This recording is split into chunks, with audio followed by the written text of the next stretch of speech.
All right, let's get into it. Today, we are breaking down one of the wildest, most unbelievable financial stories of our time, the GameStop saga.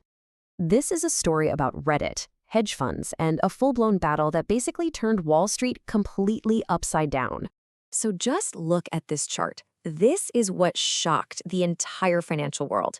In January 2021, GameStop's stock, that's ticker GME, it didn't just climb, it went completely vertical. We're talking from under $20 a share to an insane high of $483 in a matter of weeks.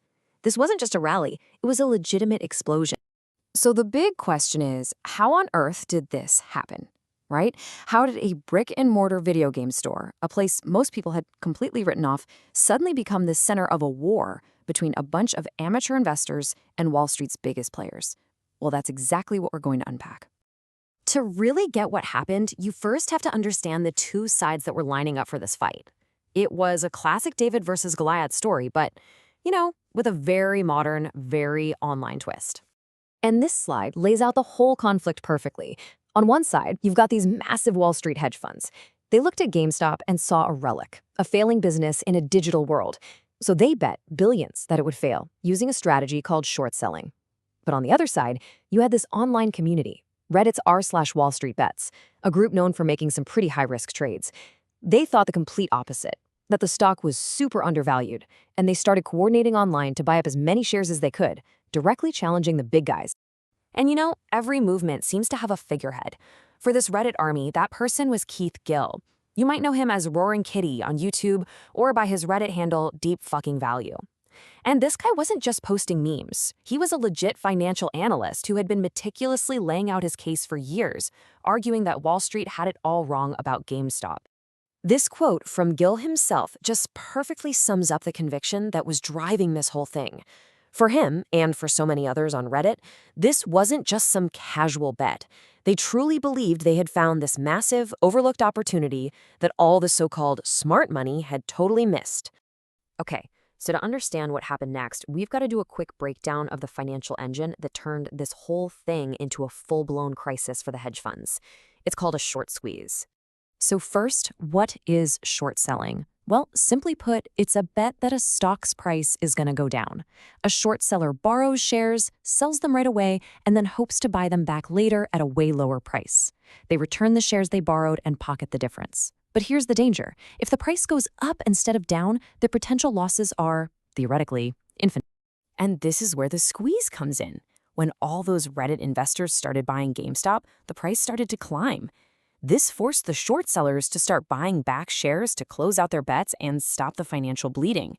But all of their buying just added more fuel to the fire, pushing the price up even faster. That, in turn, forced even more short sellers to buy shares. It's this absolutely brutal, explosive feedback loop. And this just shows you how insane the situation really was. At one point, about 140% of GameStop's publicly available shares had been sold short. Let me say that again.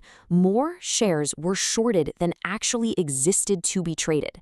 The hedge funds had bet so heavily against the company that they had basically created the perfect pile of dynamite for a historic squeeze. Okay, so now that we get the mechanics of that financial pressure cooker, let's jump back to the story, right as everything hit a boiling point in that last week of January 2021. I mean, things escalated so fast it was breathtaking. January 26th, Elon Musk tweets, "GameStonk," and pours gasoline on the fire. By January 28th, the stock hits that peak of $483. And then, right at the height of the frenzy, the trading app Robinhood and a few others did something that nobody saw coming. They stopped all buying of GameStop.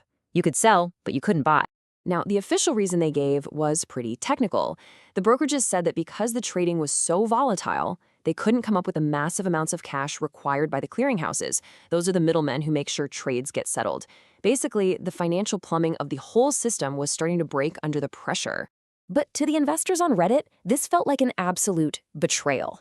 The move sparked this immediate and massive wave of outrage, with people screaming that the game was being rigged to save the hedge funds.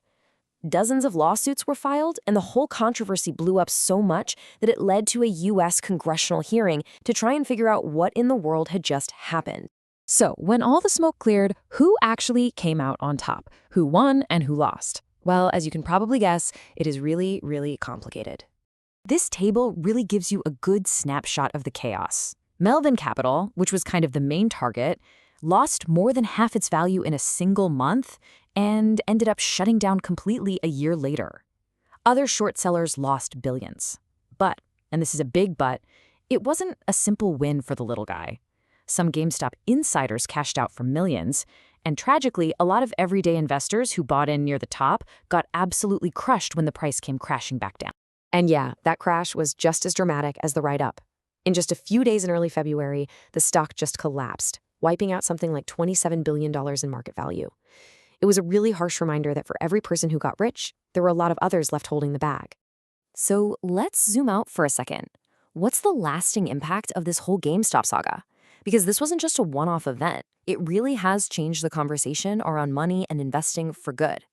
The legacy is just huge. It basically created the whole meme stock era, where a stock's value is driven more by social media hype than by actual company performance. It forced regulators to take a hard look at whether the markets are actually fair. The story was so good it inspired movies like Dumb Money, plus a ton of documentaries. And to prove the story still isn't over, when Roaring Kitty came back to social media in 2024, it kicked off another rally. And all of that leaves us with this one big question to think about. Did a bunch of retail traders on the internet really beat Wall Street at its own game? Or did they just expose how fragile the system really is, forcing a chaotic rewrite of the rules for everybody involved? The debate is still going, but one thing's for sure, the GameStop saga will go down in history as the moment the internet crashed the gates of high finance.